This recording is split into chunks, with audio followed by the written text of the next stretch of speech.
Writers Read by Lit Tracy, getting that book in children's hands. Hi, I'm Tracy Grice and welcome to the Writers Read podcast. One of the quotes that inspires me in my practice as a teacher, in fact it's the one that sits front and centre of my desk at school, is written by Nancy Atwell, an internationally acclaimed author, and she says that for students of every ability and background, it's the simple, miraculous act of reading a good book that turns them into readers. Because even for the least experienced, most reluctant reader, it's the one good book that changes everything. The job of adults who care about reading is to move heaven and earth to put that book into a child's hands. And that's why this podcast exists. Well, I'm sure you are all well underway with your book week preparations and celebrations. I hope all of your book week activities are going well, and if your students are anything like mine, they're keenly preparing their dress-up day costumes. I've seen so many libraries that have embraced the theme, and in fact I really got into the spirit of Book Week when I recently attended the CBCA Book Week dinner. I hope you're enjoying these special edition Book Week podcasts. Today we hear from another nominee in the Younger Readers Shortlisted category, Lisa Shanahan. Lisa is an award-winning writer of picture books and fiction for young people. She lives in Sydney with her husband and their 3 sons and her treasured spoodle. When she's not writing, she can be found reading tucked up on the lounge with the weight of a scruffy dog resting on her knee. Her latest novel, The Grand Genius Summer of Henry Hubler, received the 2017 Queensland Literary Award for Children's Fiction and was shortlisted in the 2018 CBCA Book of the Year for Younger Readers. And now let's hear Lisa read from her shortlisted book. The Grand Genius Summer of Henry Hubler is about a boy, 8, almost 9-year-old boy called Henry, and he's a very reluctant camper. He's going on holidays with his family, and he's very keen actually not to go because he's anxious about a number of things: bugs, spiders, snakes, stingers, blue ring octopi and sharks. But the thing that he's most anxious about is his silver bike, which is strapped onto the back of the trailer and which he's expected to learn to ride down while he's camping in the company of all of his friends and family. And he feels anxious about that, and he's rather keen not to ride it. And the moment that he gets down to the campsite with his family, he meets very early on a young girl called Cassie who actually lives with her grandfather on the campsite. And he almost immediately recognises that she is courageous. There's just something about the way that she rides her crimson dragster that actually really makes him just take notice. And she almost immediately invites him to go for a bike ride. And, of course, there's that terrible dilemma that actually he doesn't know how to ride his bike, and there's a whole heap of avoidance around actually, trying to learn how to do that. But he notices her courage, and I guess he decides, I guess that stirs something in him. And one night, his sister, Lulu, who is a My Little Pony obsessed, 5-year-old, she actually wakes up in the middle of the night and she's lost her pony at the park, and she's appealed to her parents to take her to the park in the middle of the night to fetch the pony. And of course they have rolled over in their sleep and refuse to do that. And she goes to Henry and wakes him up and asks if he will go to the park with her in the middle of the night to help her find the pony. And that's when I think Henry has his first opportunity to see whether or not he can, I guess, discover that courage that's going to be really necessary for him to learn how to ride his bikes. And this is the scene where Lulu wakes Henry up and they head out in order to find Clover, the missing My Little Pony. The sky was black and a cool wind blew in from the ocean. Henry shivered in his pajamas. He clutched his lantern and Lulu's hand tightly as they hurried between the tents, treading carefully to avoid twanging the tent ropes. "Are you going to turn the light on yet?" whispered Lulu. "In a little while," murmured Henry, squeezing Lulu's hand. "Not yet. Not until we get to the park, because it's very dark there and we're going to need it if we're going to find Clover." Lulu gazed up. "What has happened to all the stars?" "Behind the clouds," said Henry, concentrating on his feet. "And the moon?" asked Lulu. Henry squeezed her hand again. "Same place." "Oh no," Henry breathed Lulu. "I wish they weren't all swallowed up." "Me too," said Henry. He wanted the moon to come out very badly. He longed for a crisp silver moon dangling in the sky like a Christmas bauble. As they tiptoed past a darkened tent, It rumbled with loud gurgles and snorts. They stopped dead still. "Gosh," gasped Lulu. "What is that?" It sounded like a dragon, like a huge slumbering dragon guarding a cave full of treasure. Henry dug his bare feet into the grass. Cold dirt rose between his toes. He was not going to think about dragons. He was not going to think about their greedy eyes and their cold, cold scales and their flickering lizard tongues, or the way they like to eat up and spit out the bones of little children. Besides, there was surely a sensible answer for nearly everything, if only he could remember to think hard enough. "What is it?" asked Lulu, drawing near. He listened carefully. The noise was not just coming from one tent. It was coming from a ring of tents all around them. An image sharpened in his mind. "Ah," he whispered, "it's snoring." He wanted to giggle out loud. Maybe it was the big bikie with the steel wool beard. How funny and strange to be so close to big people he didn't know, listening to their night noises. Another loud honk blared out. A tiny plume of embarrassment billowed in Henry. Big bikies were snoozing in their tents right next to him, somehow fragile and as weak as babies. Something warm and achy clenched tight in his chest. "I don't think so," said Lulu. "You don't think what?" "That does not sound like snoring to me, Henry." "It doesn't?" "No." Lulu sloped in on Henry, almost tripping over his feet. "Henry," she whispered impatiently, "that is the sound of werewolves." "Werewolves?" Another great snorkeling, gargling splutter came from the tent behind them, then a long, drawn-out, strangled breath. "There's no such thing as werewolves." Henry's feet were dripping with dew and strands of grass.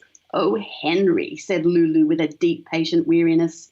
Henry turned his head and listened closely to the gurgling and the gargling, the murmuring and the muttering, the snickering and the snuckering coming directly from the tent beside them.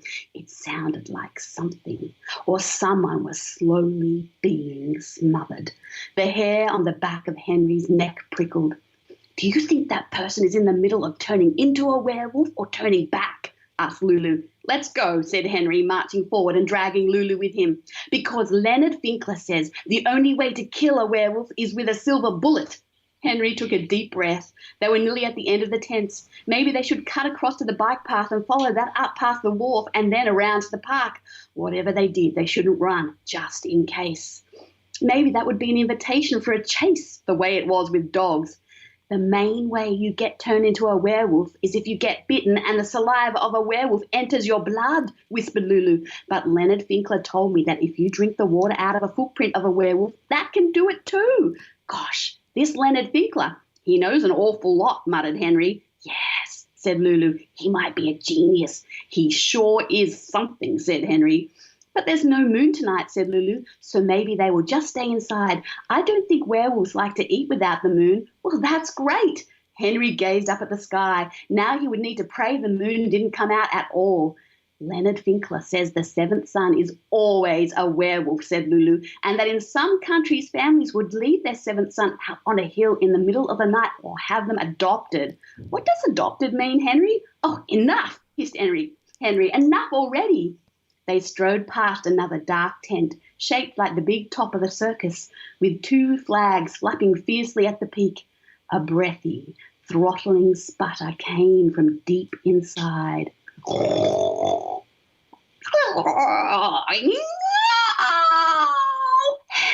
whispered Lulu, hugging his arm frantically. Henry was sure he could feel the hot snuffling breath of something against the backs of his knees. He imagined the flash of teeth, the snarl, the claws sharp as knives, and the glowing eyes. "Run!" he gasped, and they both turned and bolted through a gap between the tents. So who is chasing Henry and Lulu? Will Henry find and rescue Lulu's missing My Little Pony Clover? And will Henry eventually find the courage to learn how to ride his bike and conquer the scary hill of death? Hi, I'm Lisa Shanahan, and you're listening to the Writers Read podcast. Now that we've heard Lisa read from her shortlisted book, let's hear about her life as a reader.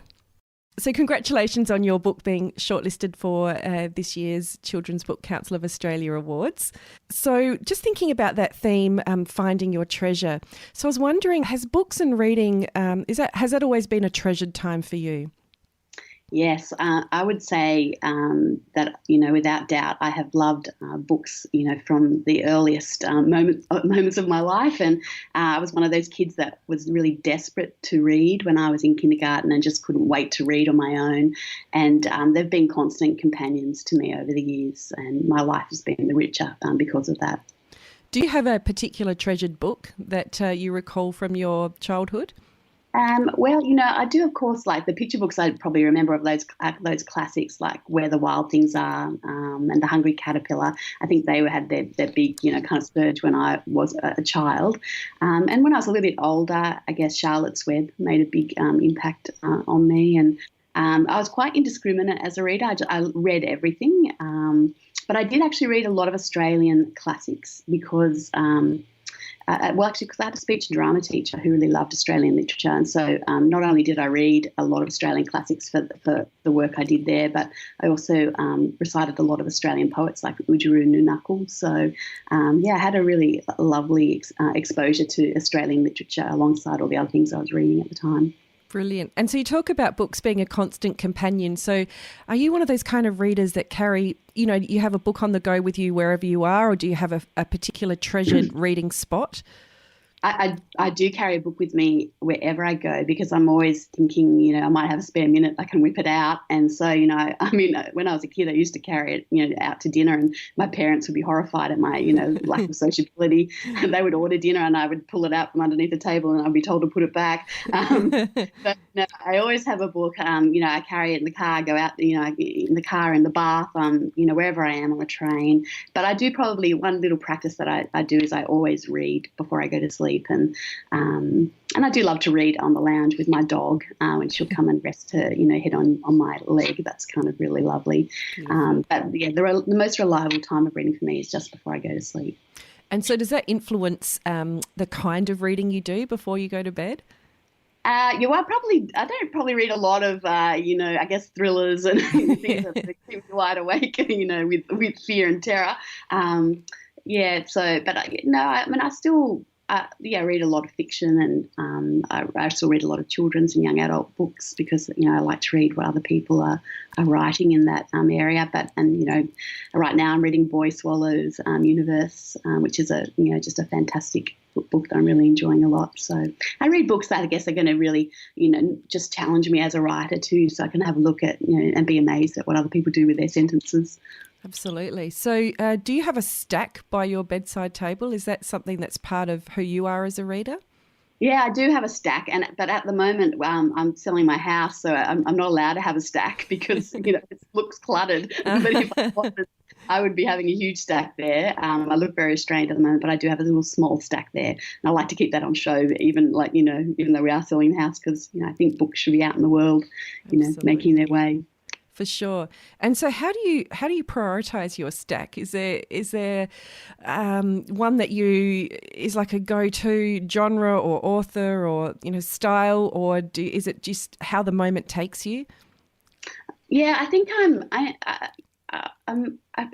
I love that Nancy Pearl. She talks about how there are 4 doors into reading, the librarian, and she talks about, character and language and setting and plot.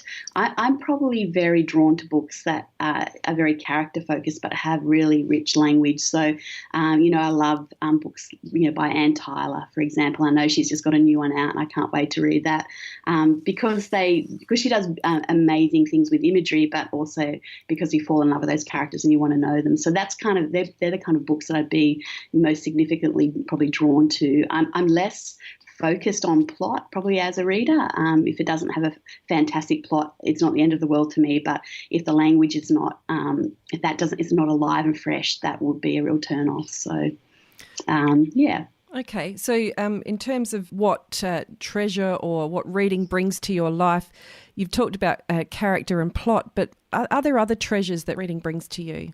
Yeah, I would say that as a kid, I think I was quite an emotional child. So I think books actually, they were just, I guess, these portals into like, oh, this is how you live with the intensity of emotion that you're experiencing in your life. And here are the characters who are living out lives that you can look at. And so in some senses, I guess when I was a child, they offered reassurance, to me around who I was as a person. And I think, also I guess they might also offer confirmation in some senses, because I guess as a kid I was aware of the immense beauty of the world, but I was kind of aware of the sadness and the brokenness as well.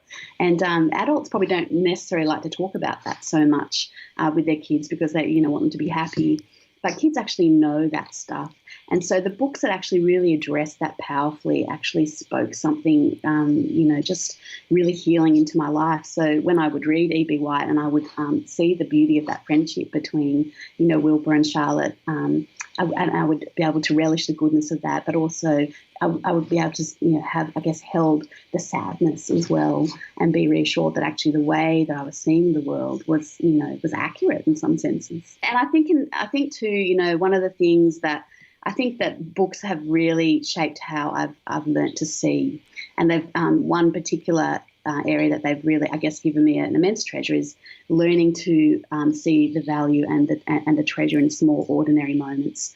That so much of our lives, that the huge things take place in those small moments. And so I think that books have been directly influential and been in shaping my awareness of the importance of those moments and given me the capacity to look out for them in my real life. These experiences that you feel when you read, and you talk about the sadness in Charlotte's Web, for example, when you finish that book, do you just need to live in that moment for a bit longer before you can start your next book? Are you kind of like a back-to-back reader?